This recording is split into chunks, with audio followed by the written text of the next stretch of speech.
देश में लगातार पत्रकारों पर हमले बढ़ रहे हैं। कई चर्चित मामले हैं। आप जानते हैं, हरियाणा में सिरसा में एक छोटा सा अखबार पूरा सच नाम का एक साप्ताहिक अखबार निकालते थे रामचंद्र छत्रपति।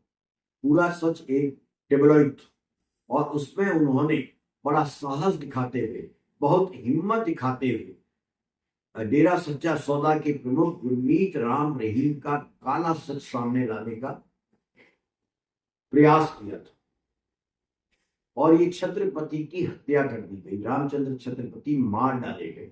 2002 में उनकी गोली मारकर हत्या करी गई।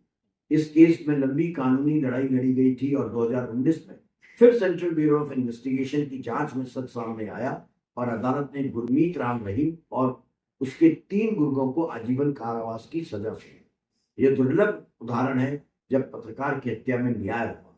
हालांकि ये न्याय अधूरा है। ये जो राम रहीम नाम का डेरा सच्चा सौदा का प्रमुख है, ये फुल्ली प्रिविलेज्ड अपराधी है।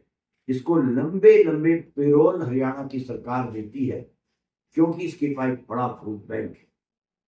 और उस वोट बैंक के चलते ये अपराधी, एक पत्रकार की हत्या का अपराधी और तमाम प्रकार के यौन शोषण का अपराधी बाहर आता है, भारी कारवां लेकर गुजरता है। इसके अनुयायी कम नहीं हुए हैं क्योंकि समाज पूरी तरह भ्रष्ट हो चला है।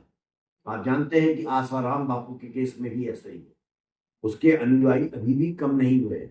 वो अभी भी मानते हैं कि आसाराम बापू निर्दोष है, उनका भगवान है। ठीक इसी प्रकार राम रहीम के सच्चा डेरा सौदा से जुड़े अनुयायी आज भी उसको फॉलो करते हैं। और हमारा सिस्टम इतना लचर है, इतना करप्ट है कि उसको लंबी लंबी पैरोल दी जाती है। वो कई कई दिन लगातार जेल से बाहर ऐशोआराम की जिंदगी गुजारता है।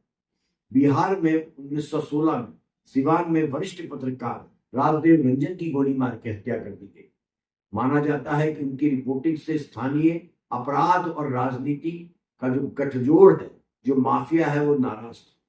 2015 में उत्तर प्रदेश के एक पत्रकार जो ऑनलाइन रिपोर्टिंग करते थे, जोगेंद्र सिंह को पुलिस छापे के दौरान जला दिया गया था, जिंदा जलाया गया था और बाद में उनकी मौत हो गई।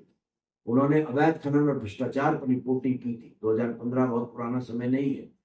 1999 में आपको याद होगा, एक पत्रकार, शायद इंडियन एक्सप्रेस की पत्रकार थी, शिवानी भटनागर, उनकी हत्या हो गई थी, जिसमें एक आईपीएस अधिकारी, वरिष्ठ आईपीएस अधिकारी कोई शर्मा थी, पूरा नाम मुझे याद नहीं आ रहा है, इनका नाम आया था।